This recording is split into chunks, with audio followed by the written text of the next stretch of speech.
Hey everyone, it's Joanne Molinaro, the Korean vegan. Welcome back to my kitchen for day 2 of how to make tofu series. Today we're going to make one of my favorite tofu recipes of all time. It's called Braised Tofu, or Dooboo Jorim in Korean. It's actually a recipe out of my cookbook, which you can get up there. You should own my cookbook if you don't. And before we move on, if you haven't already, please make sure to hit the subscribe button below so that you don't miss out on awesome, delicious tofu and other plant-based recipes from my kitchen. But without further ado, let's get into it, okay? So if you watched my first video on how to make tofu, you saw that I drizzled over our perfectly seared tofu this really delicious looking sauce. But as you can see, I'm running pretty low on it, and I like to have it in my fridge at all times. So today, before we get into actually braising our tofu, we're gonna make this sauce and then use it as our braising liquid. Lucky for you, this is the easiest recipe you're ever going to find, basically. It's just a bunch of different ingredients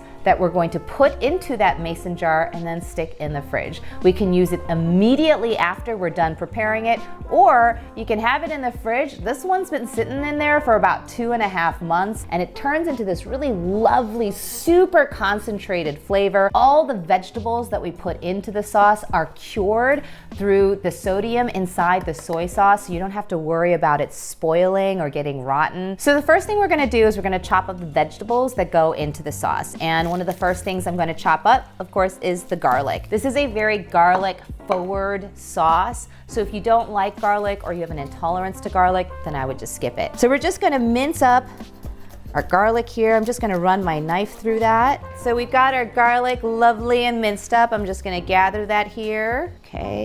I'm gonna add actually some scallions here. I love scallions, although I think maybe 3 is probably too many, so I'm actually only gonna use 2 of these scallions or green onions, and then we're just gonna run my knife through them, just like this. Our green onions are beautifully chopped up, and we're just gonna stick them into the mason jar right now, just like that. You can just take the garlic that you minced up earlier, you could dump it right into your mason jar, just like that. Next, I'm gonna add some red onion. I don't need a lot here. Probably only need about, 3 tablespoons to 4 tablespoons of chopped up red onion. I'm gonna dice up our red onion here like that. And then what I'm gonna do is I'm gonna actually cut parallel. Be very careful here. Make sure that your fingers are like this.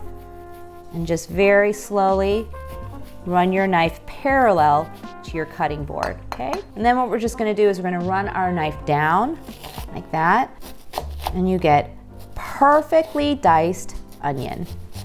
I'm only gonna go about halfway because, again, I only need 1/4 of this onion. And then we're just gonna dump this directly into our mason jar. Let's start by doing this.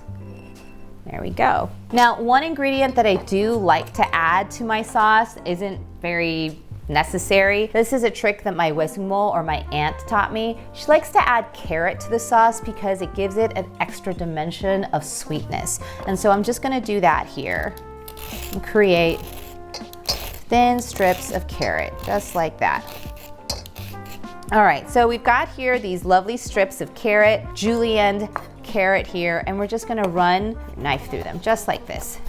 So this recipe is directly out of my cookbook, but I think in my cookbook I don't include the carrots in the sauce, the more recent edition, again, because my aunt taught me. If you don't want to put in carrots, you really don't have to. It tastes just as delicious without the carrots. I just like adding them. I mean, they're good for you too. With food, you can always tell that you're on your way to something really healthy when you see as many colors as you see right now. We've got green, we've got purple, we've got orange, we've got the garlic here, and we're still not done. We're adding more vegetables to this. Last 2 little vegetables we're adding: heat. We're gonna add some chili. This is a serrano chili, and this is a red jalapeno. You can sort of modulate the amount of heat that you want into the sauce by either omitting chilies altogether or picking peppers that you know that your body can handle. I'm gonna defer to you on what that means. These are chilies that I use pretty often in a lot of my Korean cooking, so I'm pretty confident that my body can handle this heat. I'm also not gonna use a lot. Only gonna use half of the red jalapeno serrano for now. I'm also gonna seed it because I really don't want it too spicy, and I also don't want the seeds in my sauce. So I'm gonna seed it like that. I'm just going to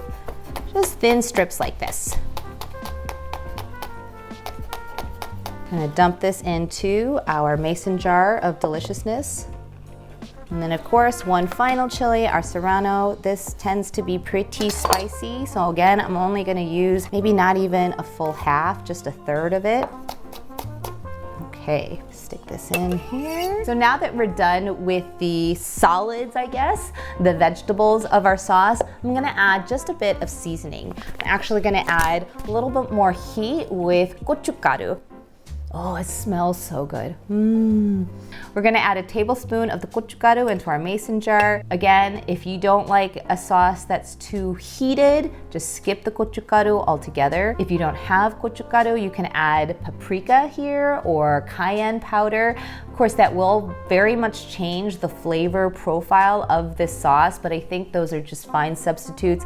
The best though, to be honest, is go to the Korean grocery store or order yourself online some gochugaru. It makes a difference. Next thing we're gonna do is we're gonna add a little bit of cracked black pepper. It's gonna add a different kind of smokiness to our sauce. Now that we're done with the seasoning, we're done with the vegetables, we're finally on to the liquids. This is a sauce after all. Okay, so we're gonna start with some soy sauce, and I'm gonna add about, I would say, a little over a cup to maybe a cup and a half of soy sauce. And then we're gonna add a little bit of acid. Here I have, let's see, plum vinegar. You don't need to have plum vinegar. You can use regular vinegar, you can use white wine vinegar, you can use red wine vinegar, you can use apple cider vinegar, whatever vinegar you have. If you don't have vinegar, go ahead and use a really good healthy squeeze of a lemon. That will be fine too. What you want is some acid to really round out the flavors of this sauce. We're gonna add a tablespoon of this, and I'm just eyeballing it here.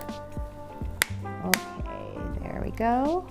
Next, we're gonna add mirin, which is rice seasoning. It doesn't have that sort of sharp acidity to it, but it's a very similar flavor profile. It's kind of like a rice wine. We're gonna add a tablespoon of that. And then finally, because I do prefer a little bit of sweetness in my savory food, I'm gonna add some maple syrup. People always ask me, why do you use maple syrup in Korean cooking? Korean cuisine often entails lots of different kinds of syrups, like brown rice syrup, plum syrup, apple syrup, pomegranate syrup. These are really difficult for most people to find in their regular grocery store. This, however, if you're in the United States, you're gonna be able to find maple syrup. So I'm gonna put in about 2 tablespoons of this maple syrup.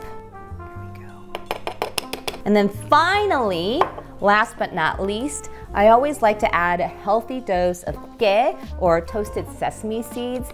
This adds sort of a richness to the sauce. As you've noticed, I don't add any oil here. The reason for that is I don't want this sauce to be heavy. It's intended to be sort of an addition to protein. And so I don't want it to be a heavy or unctuous sauce. I want it to be more about flavor. All right, and this is the easiest part of the recipe.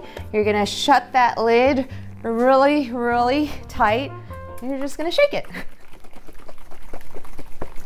All right, and you got yourself a wonderful sauce. Like I said, you can stick this in the fridge and have it sit there for like 3 months. What will happen is all of the vegetables that we put in there will get cured. It'll flavor the sauce, it'll make it more concentrated, it will be delicious. But if you wanna use it right now, which we will, you can use it immediately. So now we're actually gonna use the sauce that we just made to make one of my favorite recipes, which is what we talked about at the beginning, Dooboo Jorim, or braised tofu, Korean braised tofu. And you're gonna be so jazzed at how easy it is to make this now that we've made this sauce. What we're going to do is we're going to chop up only 2 more vegetables for the actual braised tofu. And I gotta tell you, this is really to make it fancy. You don't need to do this if you don't want to. So let's start with the shiitake mushrooms. I'm just gonna run my knife through them like this. The shiitake mushrooms will add a level of earthiness to this dish if you want. Again, if you're not into mushrooms, just ditch them. So how are we gonna slice up our onion? Really easy. We're not gonna do that really funky, complicated dicing mechanism that we were using before. I'm just going to run my knife down just like that. I'm gonna set this aside in a little bowl here. and we're gonna use that later. All right, so we're using a nonstick pan here, and we're gonna put it over medium-high heat. We're gonna add about a tablespoon of vegetable oil, extra virgin olive oil. Okay, our oil is really nice and hot. I can see that it's shimmering. I'm gonna add my tofu directly to the pan. There we go. So we're gonna wait a couple minutes for us to get that lovely golden crust on the bottom of our tofu. All right, so we've got this lovely golden crust on the bottom of our tofu, so I'm gonna go ahead and flip them. Ooh, that is so pretty. Perfect. So now what we're gonna do is we're gonna add 2 tablespoons of our sauce.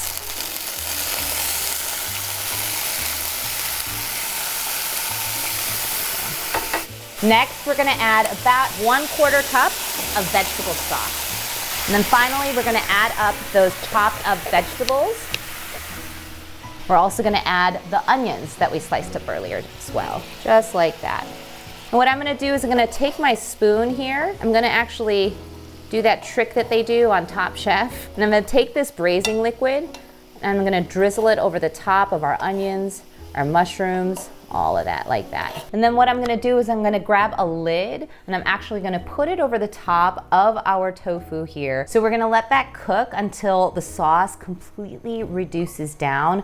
We're gonna take the lid off a little bit here and there just to make sure that we're continuing to baste our tofu and our onions with that braising liquid. Depending on how much tofu you're making and the power of your stove and a bunch of other things, it can take anywhere from about 7 to 10 minutes. Let's check on our tofu, see how it's doing.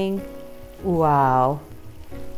Again, I'm just gonna take some of that braising liquid and just baste our tofu, our mushrooms, our onions.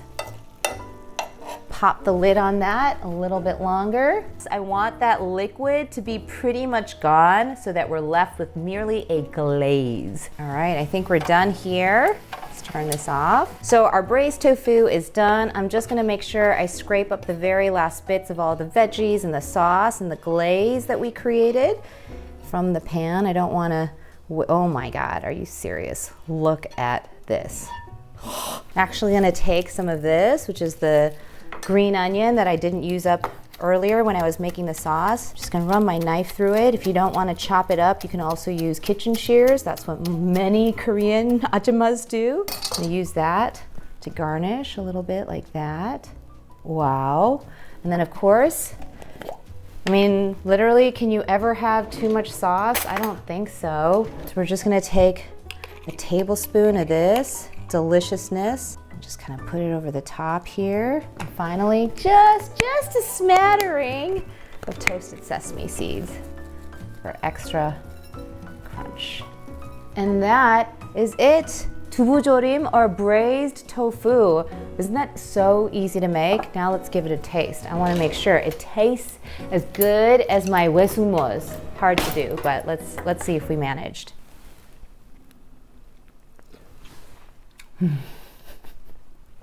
Oh my God. I should just quit my job and open a restaurant. This is like the best Dooboo Jorim I've ever made. This is so good. You're gonna eat this and then like, where has tofu been all my life? Where's the Korean vegan been all my life? I've been right here. This braised tofu recipe is so good. And hopefully, as you saw, super easy to make. Anyway, this is day 2 of how to prepare tofu. I just showed you like literally the best recipe ever. I don't know how I'm gonna outdo myself next week, but if you haven't already, try this recipe and subscribe below because you're gonna wanna see more tofu preparation. And let me know in the comments what you thought when you tried making this for yourself, all right? Until next week, have a wonderful, wonderful day.